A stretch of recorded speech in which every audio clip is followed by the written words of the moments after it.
Bien, entonces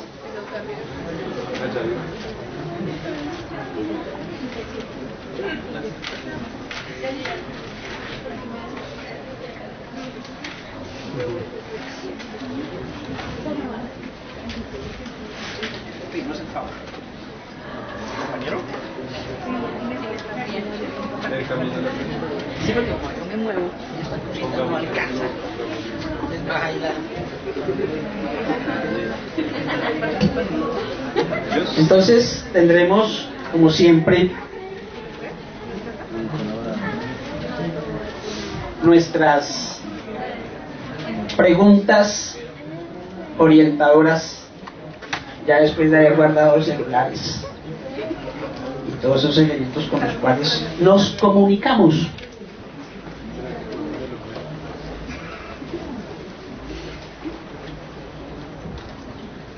La primera pregunta está allí.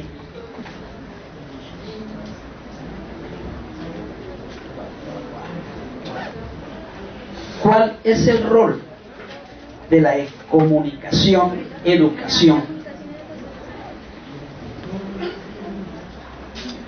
en un proceso formativo para la comunidad y obviamente también para ustedes en un proceso de salud enfermedad?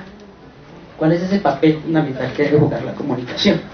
Hoy que estamos en medio de una sociedad altamente comunicativa, medios, tecnologías, etcétera, etcétera. A ver si realmente de pronto todas esas tecnologías que usamos de bolsillo y demás cumplen un proceso formativo en este ejercicio de la ciudadanía. Preguntarnos también un cuestionamiento que es muy presente siempre: si son los medios objetivos en estos procesos, en estas acciones de la información a la comunidad sobre precisamente el tema que nos aboca. Si cumplen objetivamente los medios un trabajo claro, evidente, en la transmisión de información, por ejemplo, en lo que concierne a la salud pública en un país como Colombia. Bastante complejo, bastante difícil. Y por último, también una pregunta que mantiene constantemente abocándose: ¿cómo inciden los medios de comunicación como hacedores en los hábitos y, algo importante, en la ideología, en una mirada hacia el proceso de salud y enfermedad? Siempre hablamos que los medios de comunicación están aquí, se presentan, los acusan, los defienden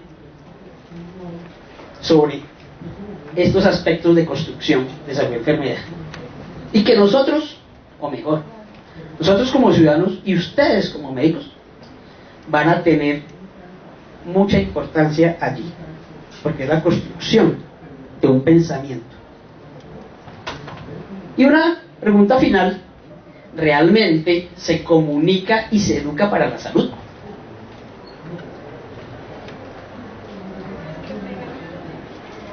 ¿Me cierras bien?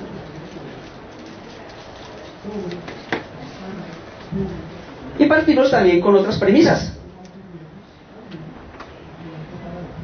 La comunicación y la educación como elementos determinantes para la salud, para la prevención, para la promoción y en los derechos para la salud. Comunicar, educar para la salud es una estrategia para un cambio social, como dice ahí muy bien, donde comprender los procesos socioculturales, como vamos a ver ahora en el ejercicio, es fundamental para que el médico y la comunidad aborden el proceso de salud y enfermedad. ¿Cómo que va a sacar la mano? Y una pregunta premisa: ¿cómo desde el papel, el rol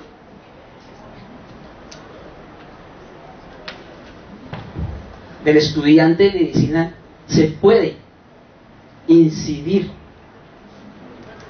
en una mejora del elemento comunicativo?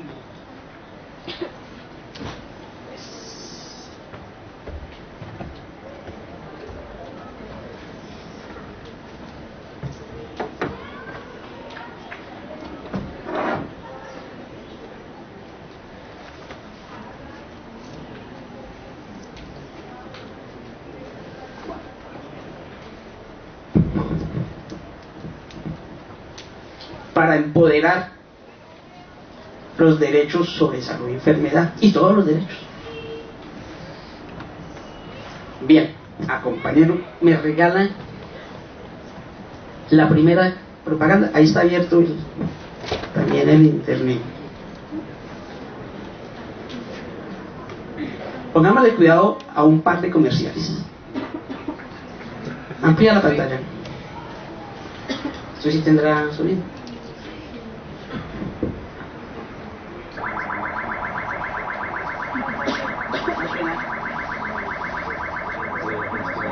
No tiene sonido.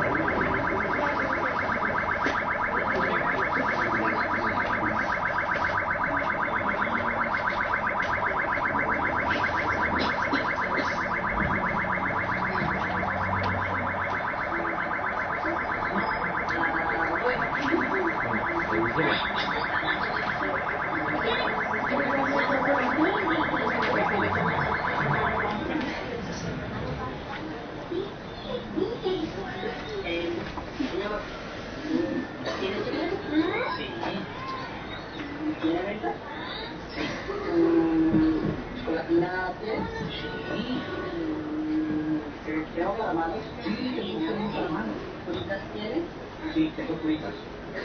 ¿Qué marca? Varias marcas. ¿Y tiene huesos? No. Ah, bueno. Ay, tengo espamachos. ¿Tiene condones? ¿Cuántos? El condón es un método eficaz para prevenir el SIDA y las enfermedades de transmisión sexual. Yo tengo sin preservativos ni PIR. Tenemos otro comercial.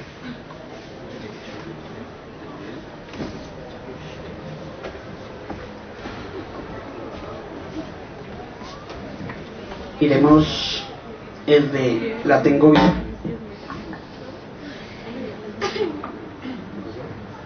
La tengo viva. La tengo viva.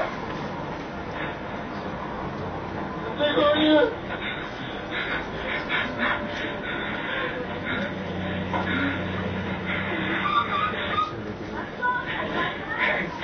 ¡La tengo viva! ¡Ayuda!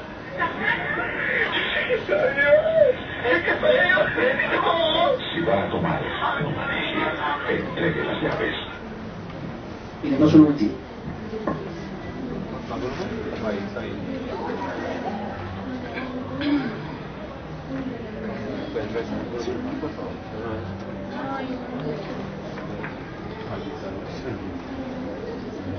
La cuatro. La 4.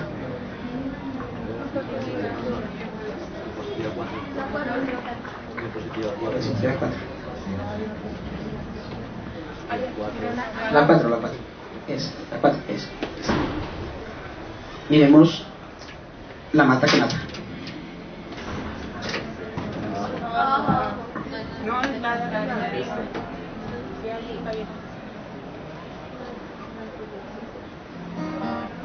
Si no traficas la mata que mata, notarás un cambio. Te verás diferente, con la frente más alta, las manos más limpias, la mirada más recta. Se espantará el miedo, regresará a casa la dicha. Se apagarán las noches en vela. La coca, la marihuana, la amapola matan. No trafiques la mata que mata. Un mensaje de la Dirección Nacional de Estupefacientes. Correcto. Tres Comerciales demuestra, como otros muchos que estaban ahí,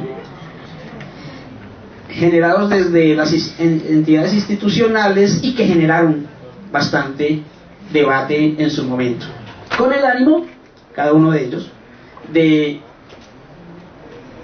crear una conciencia respecto a comerciales que igual, por algunos contenidos, unos más que otros, fueron de mucho debate e incluso retirados del aire, como este último comercial. ¿Me lo traes? Sí, ahora. Gracias.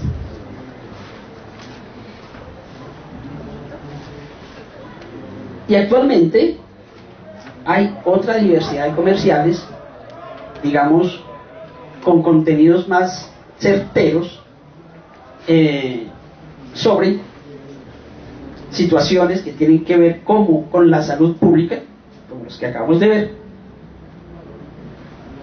porque se ha venido creciendo en criterios, porque se ha venido creciendo en crítica, y los mensajes de comerciales ya no causan tanto escozor, aunque hay sectores que todavía se oponen, como para el uso del condón. La propaganda del NIPIO incluso generó aspectos en el habla popular de la gente, o la tengo viva, es generar ese impacto en la población que incluso entra a reiterarse. Bien, continuamos. Entonces, la comunicación para la educación, para la salud, genera a su vez influencia cuando hay un cambio de paradigma.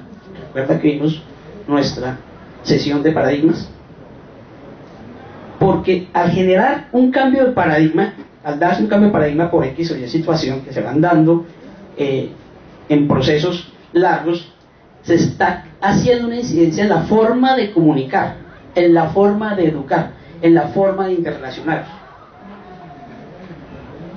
Entonces, a mayor comunicación y educación para la salud, hay una mejor y más eficiente construcción de argumentos en la población. Esto obviamente permite un intercambio más amplio del conocimiento. Se construye una sociedad más sólida. Claro, uno me puede preguntar allí, pero bueno, todos los elementos que están hoy en día, ¿cierto? Si somos una sociedad a veces no tan sólida, ¿qué pasa allí, en estos procesos? Pero bien, también la comunicación y educación para la salud, como para otras áreas, fortalece un trabajo interdisciplinar, que no solo sea desde un área, que no sea solo desde el área de la medicina, por ejemplo, sino con otras áreas afines o de pronto un poco más distantes, para incidir en la cualificación propia de los estudiantes como de la comunidad. Y obviamente, como dice allí, se favorece y mejora ese contacto con la comunidad para una interpretación más amplia del proceso de comprensión de la salud y de la enfermedad, que al fin y al cabo es el aspecto fundamental con lo cual ustedes van a estar enfrentados en su vida profesional. Entonces, esta comunicación y educación para la salud posibilita, obliga a integrar estructuras políticas y sociales que conduzcan un proceso de transformación de pensamiento en la población, no de forma, se pretende, de dominio, sino de crítica. Otra cosa, de pronto uno puede preguntar qué es lo que pasa. Por eso, este proceso de comunicación y educación para la salud debe tener en cuenta el conocimiento de las colectividades, de las diversas culturas, porque no es lo mismo generar un mensaje para nosotros, que tenemos X cultura, X forma de comunicarnos, X conocimientos, que generar un conocimiento para generar un mensaje comunicativo para una cultura muy distinta a la de nosotros. semejantes, por ejemplo, una comunidad indígena, una comunidad campesina, una comunidad afro, ¿cierto? Entonces muchas veces los mensajes que se construyen inciden en una exclusión, en una discriminación hacia ciertos procesos culturales, hacia ciertas comunidades, y ello obviamente genera un pensamiento del resto de la población hacia la comunidad puntual. Algo que se generó con la mata que mata, que también pues en algún momento creo que discutimos, porque ninguna mata mata, y se excluye un proceso, se denigra más bien de un proceso ancestral como es la mata de coca, ¿cierto? Otra cosa es el proceso de narcotráfico respecto a la mata de coca. Eso es un debate muy grande. Por eso se debe tener en cuenta para una construcción, para un proceso de comunicación y educación, ese conocimiento de las colectividades, ¿cierto? Y es fundamental ese proceso, como dice la Carta de Ottawa, porque va a ser un elemento complementario para el fortalecimiento y la mejora de la salud y la educación en salud, porque como dijimos al inicio, son determinantes en este fortalecimiento.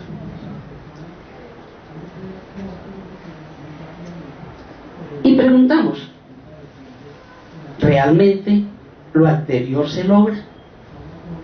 ¿Y a qué costo? ¿Y cómo? Si es que se logra o no se logra. Podríamos preguntarnos, ¿realmente se está logrando una comunicación para la salud en nuestra sociedad? ¿Una comunicación para empoderar los derechos ciudadanos, cualquiera que sea estos? Y nosotros que estamos en un medio de la comunicación constantemente viendo televisión, escuchando radio, mirando internet,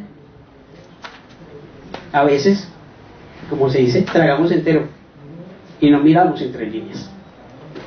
¿Avanzamos, compañero? Entonces los medios de comunicación, como hablábamos, electrónicos, alternativos, de conglomerados, ¿cierto?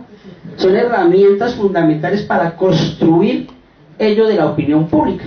Ustedes dirán, uy, me están dando una clase de comunicación social. Sí, señor, en parte sí, ¿cierto? Porque somos sociedad, y la base, digamos, del Homo sapiens es ese proceso comunicativo. Y sabemos que si un hecho no aparece en los medios de comunicación, parece ser que no existe. Parece ser que no existe. Y el caso lo vivimos hace poquito con el ataque de ácido a una chica, ¿cierto? Eso cada vez que sucede, aparece. Pero ¿qué pasa cuando no sucede? Entonces, cuando aparece ese evento, ese acto, por ejemplo, violento sobre el ataque de ácido, entonces se mueven las estructuras políticas y sociales, muchas veces en un juego de intereses, ¿cierto? Y el evento cobra protagonismo. Pero si no aparece, se invisibiliza. Entonces muchas veces sabemos más de la reina, de Falcao, del equipo de fútbol, que es muy importante todo ello, pero no conocemos, por ejemplo, sobre los procesos políticos y sociales que se están dando en relación a la reforma de salud. ¿Le hemos hecho seguimiento a ello, por ejemplo, pregunto? A todo el proceso de reforma de salud, que ha tenido una difusión, digamos, importante. ¿Le hemos hecho seguimiento a los debates en el Senado? Probablemente sí, probablemente no. Por eso, cuando uno está integrado en estos procesos comunicativos, bien sea como constructor o como oidor, como receptor, ¿cierto? Es fundamental para ese ejercicio que se llama democracia, formación de ciudadanía. Y aquí vale llamar la atención sobre el elemento del poder. El poder, claro está, siempre será así y siempre ha sido así, manipula y maneja la información a su intención. Entonces, el problema de las filtraciones telefónicas, el problema de la parapolítica y de la misma reforma a la salud. A veces fue muy manipulado, ¿cierto? Pero también la comunicación se levanta como una fuerza de contrapoder. De ahí que salen muchos medios alternativos. O desde los grandes medios, también se hace, desde las grandes formas. Y claro, hoy tenemos muchas páginas electrónicas porque, digamos, técnicamente no es complejo montarlas, ¿sí? Entonces está el caso de Wikileaks, la compra de base de datos por parte de transnacionales. ¿Cómo es su nombre? Catalina Ordóñez Hernández. Entonces la gran transnacional compra la base de datos y ahí está Catalina Hernández con una serie de cosas. O sea, uno cuando hace el clic para entrar en Google, en nuestros correos, estamos siendo monitoreados, ¿cierto? Y de pronto no es que vamos a ver qué dice Catalina, no, es toda una base de datos que se están comprando por las transnacionales y eso es un problema de soberanía. Incide entonces, incluso en la construcción de algunas políticas. Pero estos elementos de contrapoder también son funcionales para las poblaciones. Un caso claro es la revolución que hubo en Egipto, en el Cairo, hace unos varios años, que la gente se citaba por internet. Entonces esta revolución tecnológica a la que estamos abocados, pues si bien es una gran cantidad de maquinaria que nos está, y tecnología que nos está desbordando, como todos estos aparaticos que hoy uno que ya puede bajar programas, antes de editar, por ejemplo, eso era toda una proeza. Hoy en día hay programas de edición que uno puede bajar muy fácilmente. Esta tecnología incide en una construcción, bueno, del producto social y cultural para la circulación del conocimiento, como dice el señor Barbero, y va a incidir en la construcción de hábitos. Obviamente, coloquémonos, imaginémonos en los años 60, en los años 70, pues hablar del condón, no, eso era para irse a la paila, al demonio. Hoy en día parece ser más fácil. Hay comerciales a la luz pública en horario familiar. Sin embargo, hay sectores que todavía se oponen a eso.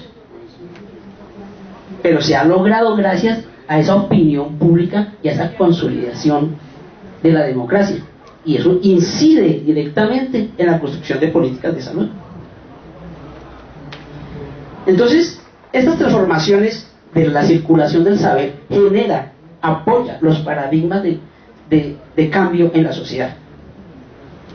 Y va a conllevar, como dice ahí, un cambio en la interpretación del mundo. Por eso la gran revolución de la imprenta cambió todo.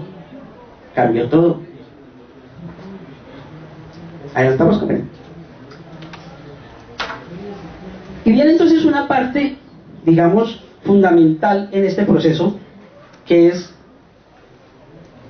los medios no son ajenos a intereses políticos, económicos, con los cuales se relacionan, y de ahí también, desafortunadamente, a veces generan unos mensajes no muy claros, a veces ambiguos, ¿cierto? O le dan más despliegue a otros sectores, no son equilibrados, y generan un debate o generan unas intencionalidades a veces muy tendenciosas, por ejemplo sobre temas como el aborto, como las enfermedades de transmisión sexual, como la eutanasia, como todo lo respectivo al LGBTI, situaciones que son de carácter de salud pública. Entonces se le puede dar mucha prensa al procurador negando las uniones de personas del mismo sexo, negando de pronto el sector de la iglesia el uso de preservativos, o hablando en contra con sus argumentos sobre el aborto. Pero tiene la misma prensa las posiciones a favor.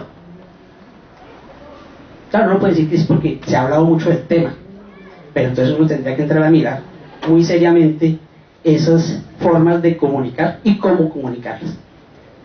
Entonces, también el poco acceso a internet a los medios alternativos, es muy cierto que de seguro todos de aquí entramos a internet, pero la gran población del país tiene un bajo acceso a internet, a pesar de que se han extendido las redes, ¿cierto? Entonces, no favorece el cualificar esos bajos accesos, o incluso a veces tenemos el acceso, pero no lo sabemos usar,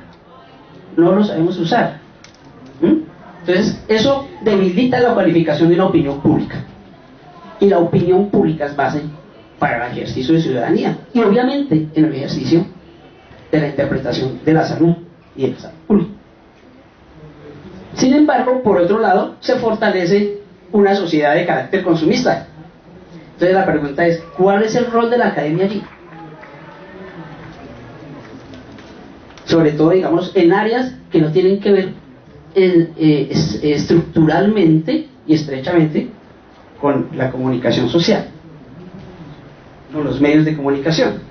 Entonces, ese contenido mediático, ¿cierto?, va a generar y va a crear y va a consolidar unas ideologías, unas creencias, una forma de percepción del mundo, va a generar incluso hábitos de consumo,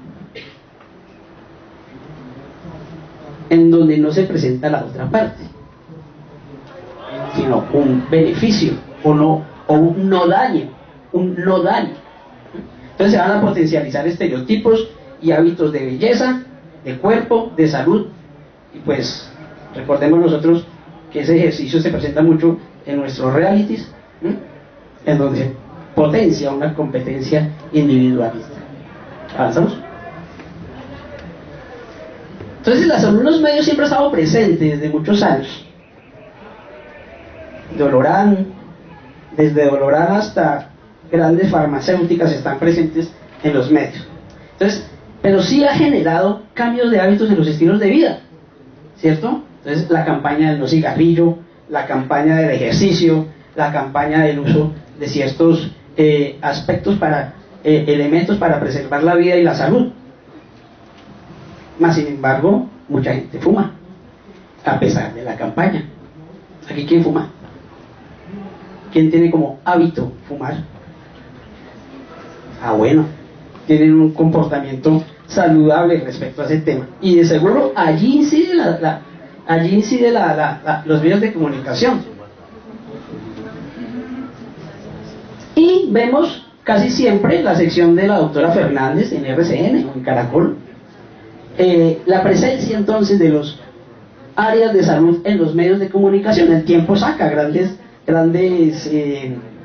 páginas sobre el tema. Obviamente esta comunicación, dado que son periódicos que dirigen a sectores amplios, no puede ser súper especializada, pero sí va, digamos, educando y formando en algunos campos a la comunidad. Pero hay programas muy interesantes, no sé si ustedes los conocerán. El Monitor de la Salud, por Todelar, AM, a las 9:30 de la mañana, lo recomiendo, muy interesante. Creo que es dirigido por una persona de aquí de la Universidad del Rosario. Diagnóstico, y desde la botica, en la radio Universidad Nacional, o en la emisora Javeriana, no recuerdo el nombre. Sería muy interesante que la Universidad del Rosario tuviera una emisora como las demás universidades, donde se potencie también, por ejemplo, un programa de estos, entre muchos otros que se pueden potenciar.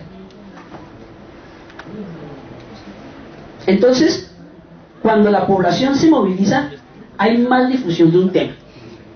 Entonces se elaboran campañas, se despiden leyes que son transversales a la comunicación y a la escuela, por ejemplo, todo lo que tiene que ver con la educación sexual y derechos sexuales reproductivos. Pero a veces los resultados no coinciden, porque sigue existiendo una alta tasa de embarazos adolescentes, porque existe un consumo alto de alcohol, porque sigue existiendo un consumo alto de cigarrillo. Entonces no solo todo compete a los medios, o porque se potencia la comida chatarra.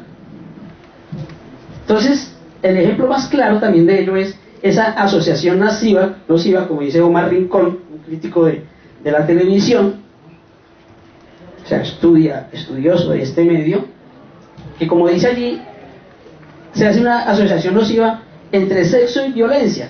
Todos los escuchamos después de las 9 de la noche, 10 de la noche, no sé, ¿cierto? Que la norma exige informar a los televidentes sobre el contenido de la programación cuando el programa tiene escenas de sexo y violencia moderadas.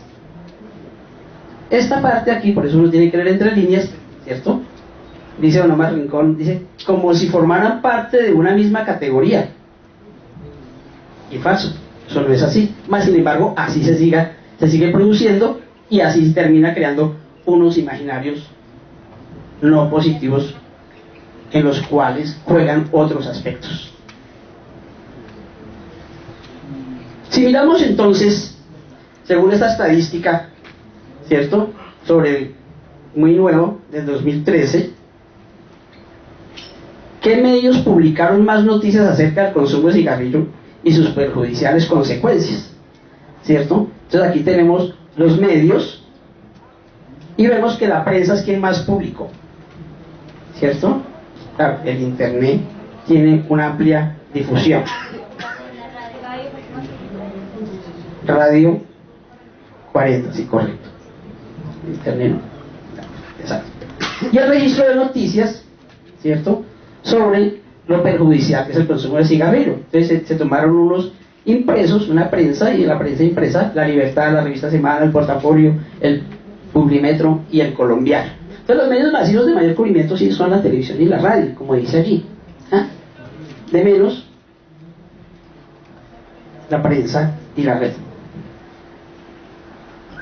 Lo que quiere decir, uno puede concluir que hay poco impacto, porque ¿quiénes consumen prensa impresa? Una población muy pequeña dentro de la diversidad de los medios. ¿Quiénes leen Semana aquí? ¿Quiénes leen Tiempo? ¿Quiénes leen El Espectador? Vea, hay poquito consumo de prensa impresa, ¿cierto?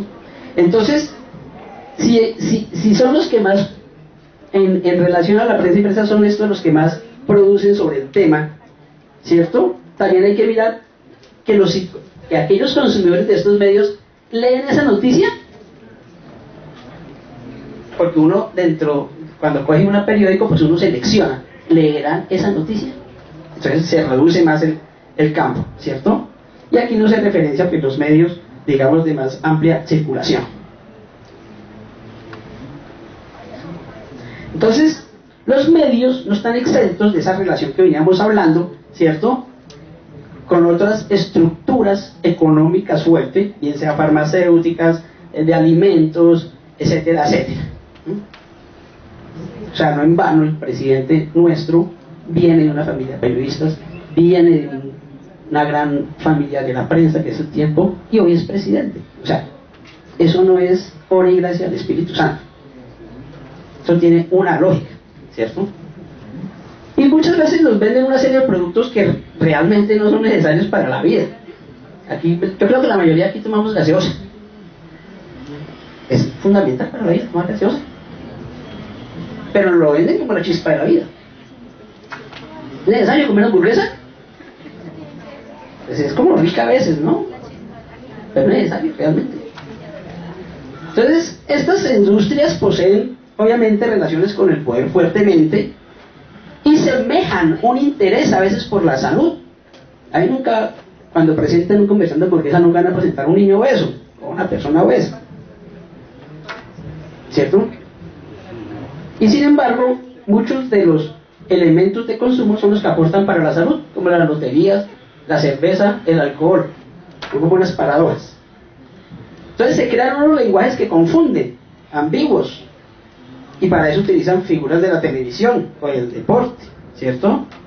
A veces, como decíamos, son artículos que poco eficientes son, o generan un imaginario como el que vamos a ver aquí.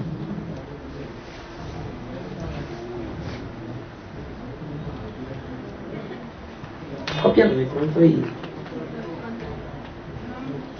Cópialo.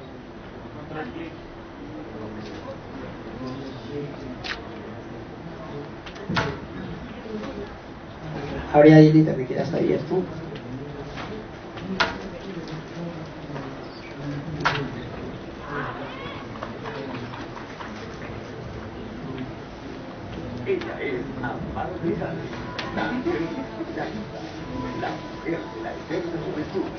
En mi vida hay un común denominador. La gente siempre se me acerca y me pregunta, ¿qué haces para verte tan bien, Amparo? No te pases. A veces no te des cuenta. ¿Cómo logras detener el paso de Vemos cómo pasan unas fotos con Photoshop, digamos, y qué jovencita ella. Siempre la dio a ella.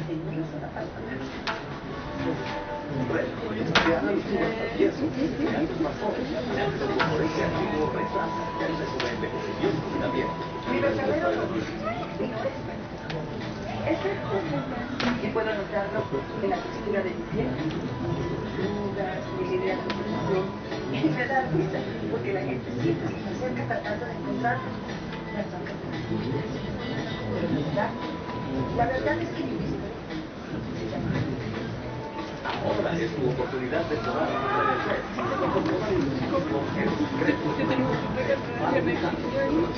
A nosotras, igual es la ventaja de usted. Lo que se hace es más que la palabra. Tomen atenta nota del teléfono.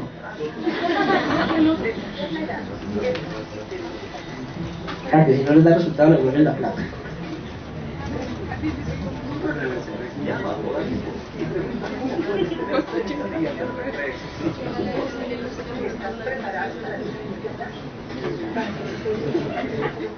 Para comprobar que sí es posible ser joven con mucho tiempo.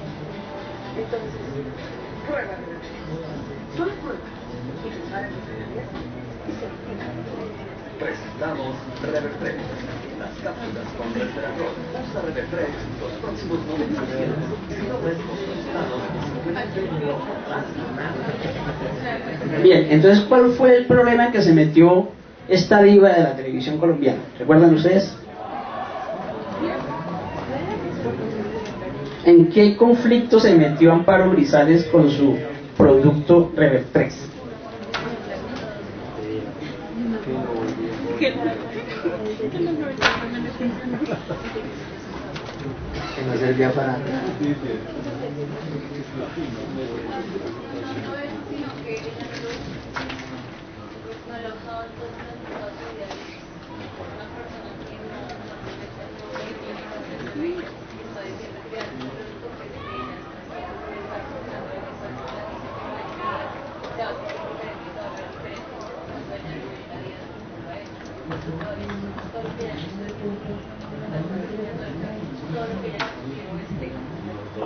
Correcto. ¿Cómo se llama? Stephanie nos dice que Amparo Grisales no usaba Revertrex. Y el compañero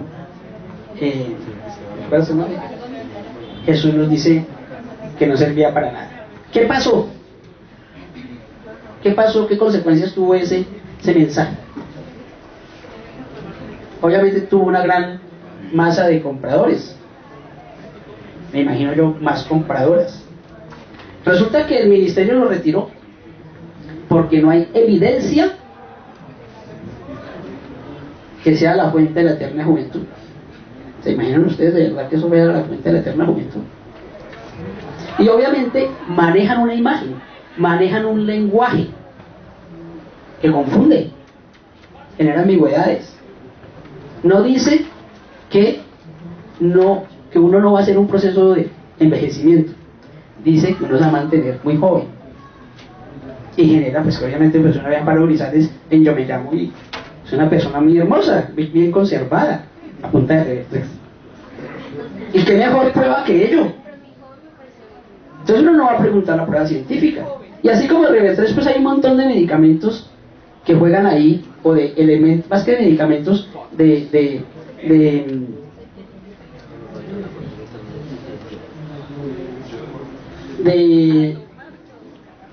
de consumos para mejorar la lozanía, la vitalidad, la potencia sexual, etcétera, etcétera, etcétera.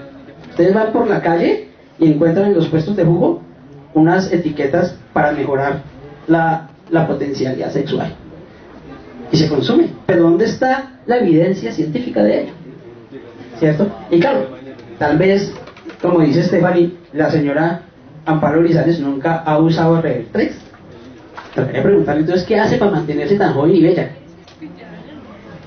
Bella no. Claro, y todo ello es con base a un concepto, todo ello se hace con base a un concepto de belleza, de hedonismo y de cuerpo que tiene una sociedad. No es gratis. Tal vez para otras sociedades no importa envejecer, antes envejecer es proceso de sabiduría. ¿Avanzamos? Entonces, la atención primaria en salud y la comunicación y educación para la salud va más allá de una simple receta, como dice allí, ¿cierto? Y esta educación y comunicación para la salud son un componente esencial en la atención primaria en salud. Y esta atención primaria en salud debe estar dirigida a potenciar y a prestar los servicios de promoción y prevención, como lo dice la declaración de Alma Ata. Avanti. ¿Avanzamos? Entonces, es una estrategia base, la educación y la comunicación, en la APS y del ejercicio médico. No solamente en la relación con el paciente, que debe ser muy clara y muy honesta y muy transparente, sino también en el ejercicio cotidiano del médico, ¿cierto? Y debe ser una estrategia básica de Estado, del Estado en sus políticas públicas, ¿cierto? Y la intervención multidisciplinar posibilita en la atención primaria de salud un mejor proceso de comunicación y educación cuando hay encuentro de saberes, porque como decíamos, no es lo mismo comunicar a una comunidad A que a una comunidad B. No es lo mismo hablar con médicos que hablar con la población en general.